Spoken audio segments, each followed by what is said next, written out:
Hello, I'm Haydon Derrick and this is my video submission for collaborative practice. I'm going to go through what happened every week for this first part and give you a little behind the scenes look of Shush. So for the first week I was gathering people behind me. I was gathering a team of modelers because I volunteered to be the leader of the modelling team because I thought it'd be quite interesting. And it was. So I was rallying people behind me. I managed to get Paul, Ethan Cleaver, Basma and Joa. All brilliant people helped me make the game what it is today. And then I set up the Discord. Someone asked me to set up the Discord, don't quite remember who. But I made the Discord, I made all the channels, I made all the roles in the first week so we'd easily be able to communicate with everyone and like give jobs out accordingly. So for week 2 I went around and asked Longy Dev, Jack Longmore, what does he want the rooms to be? Because he said he wanted like a house. Obviously I need more specific than that if we're physically making the models.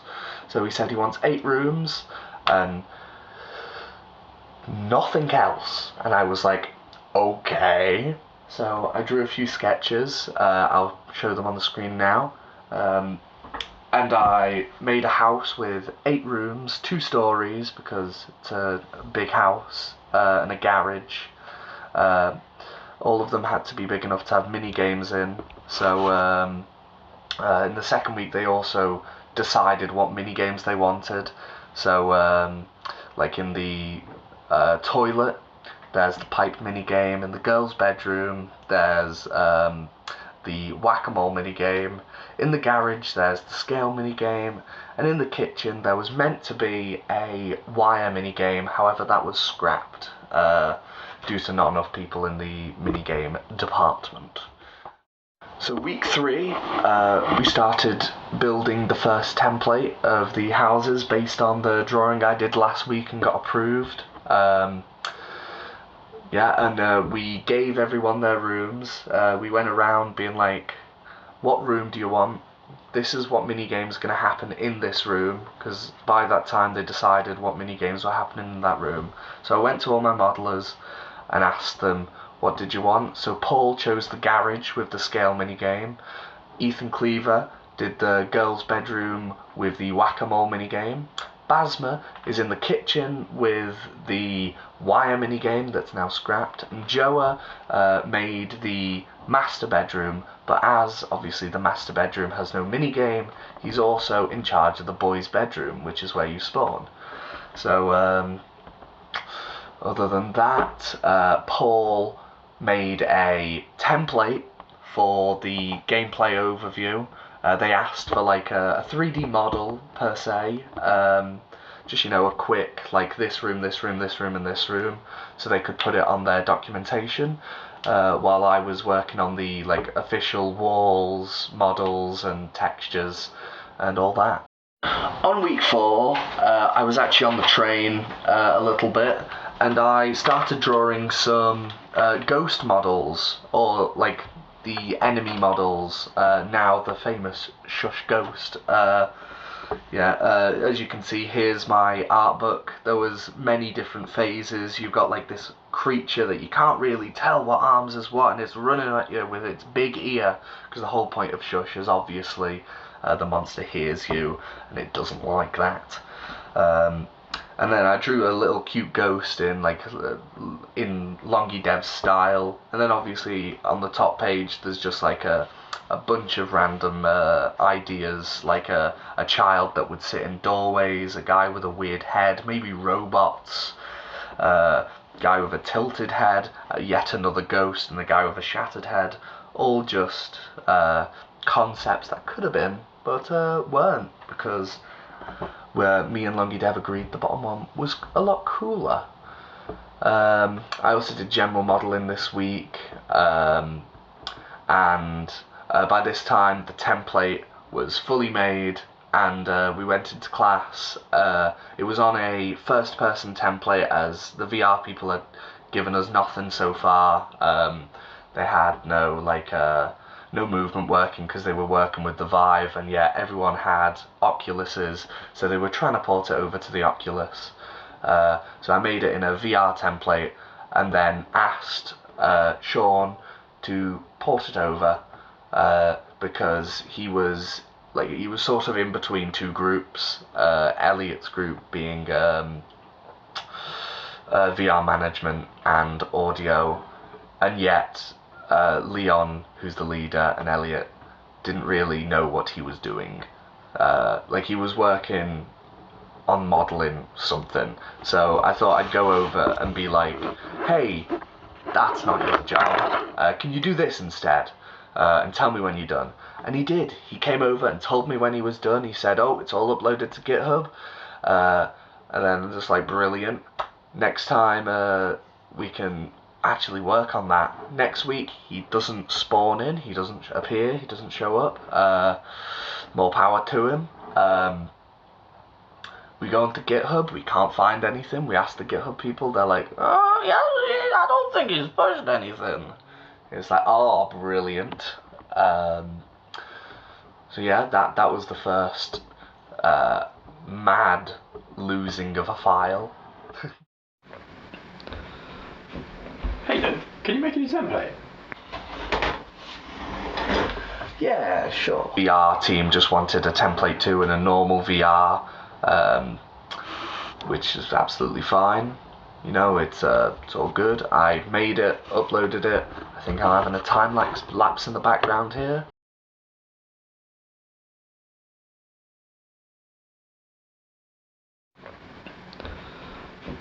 Haydon, can you make a new template? Yeah, sure. For week 6, one of the GitHub team per se deleted a file, not intentionally, of course. He was just like, oh, this file's duplicated. I'm going to delete the bottom one, and that bottom one contained the entire project, which, my bad, didn't have a backup, but wow, deleted my stuff. Bit disgraceful. But you know, so I started working on a new template. The new template was just adding in. It was basically the exact same. I think I actually made better door models, so I improved upon it over time. Haydon, can you make a new template? Yeah, sure. So week 7, VR management asked me to create a new template as they had added a bunch of plugins to the current one, and it was just completely broken main. So they wanted me to make a new one, and in this one I did of course make a new one because I'm like that. And this one I added more doorways and more windows. You know, just improving every time I have to make a new one. So yeah, that was fine for a while. Week 8, I focused on Tom O'Brien's assets. I focused on helping my team, with their models, Ethan Cleaver and his doll head looked a bit weird, so I was like, I don't think you should keep that. I think you should do some bridging. And yeah, that week was going fine. Yes. Haydon, can you make a new template? Yeah, sure. So, don't know what happened, but week 9, Tom Moore messaged me and was like, okay, make the final house in this template.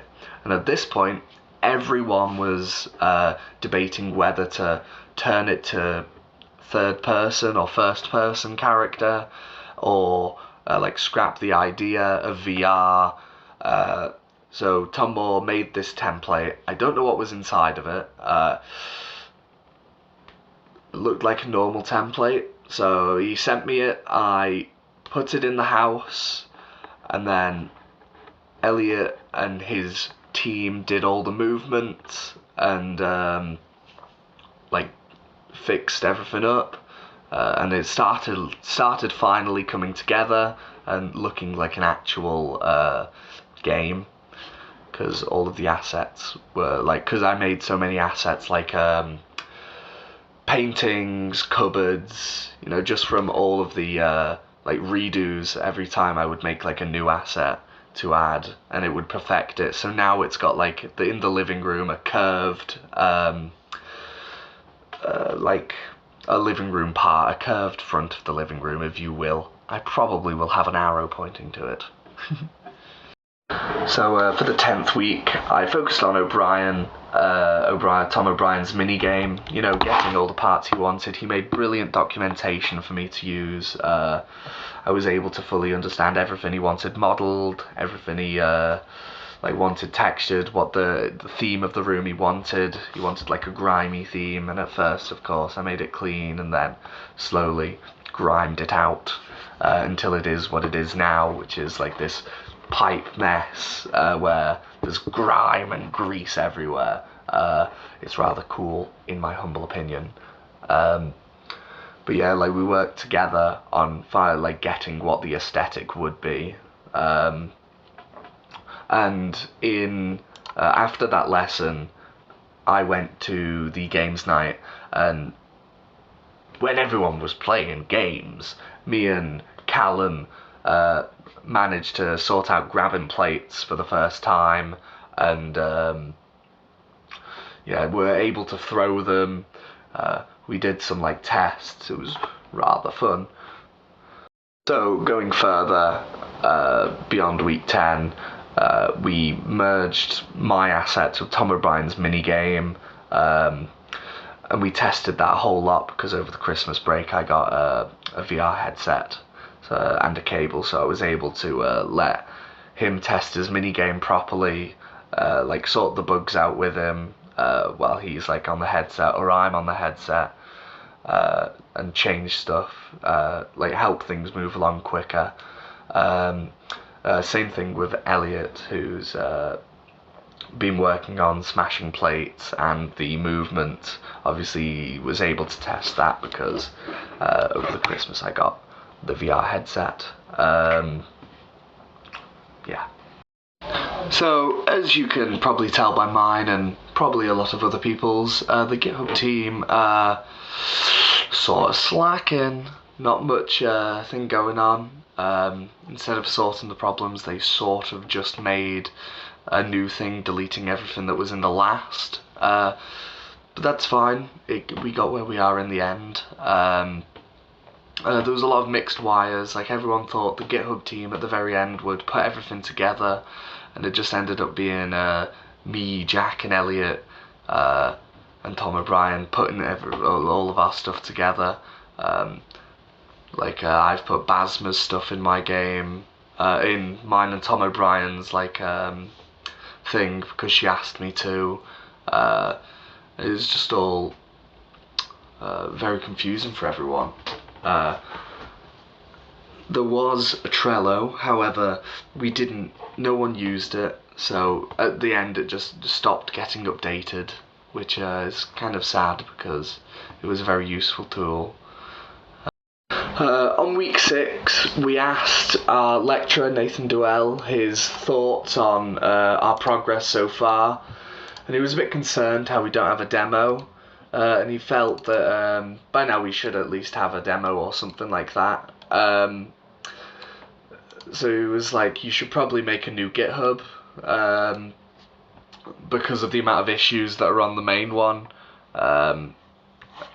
And we took that advice and made a new GitHub, which is probably helped us a lot considering how the state the last one was in.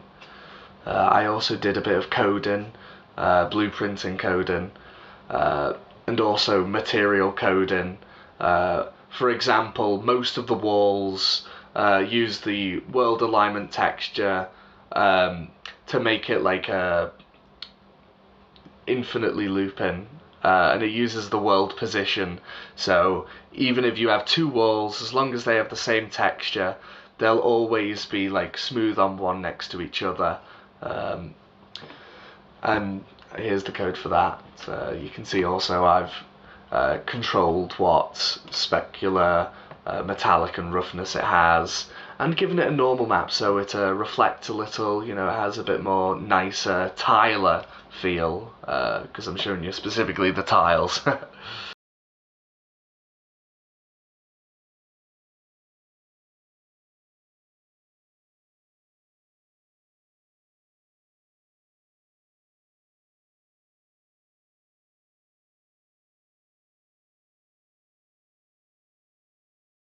I hoped you enjoyed this in-depth look at what happened every week of Shush VR. I may have got some of the weeks wrong. Pretty sure I added a week 10.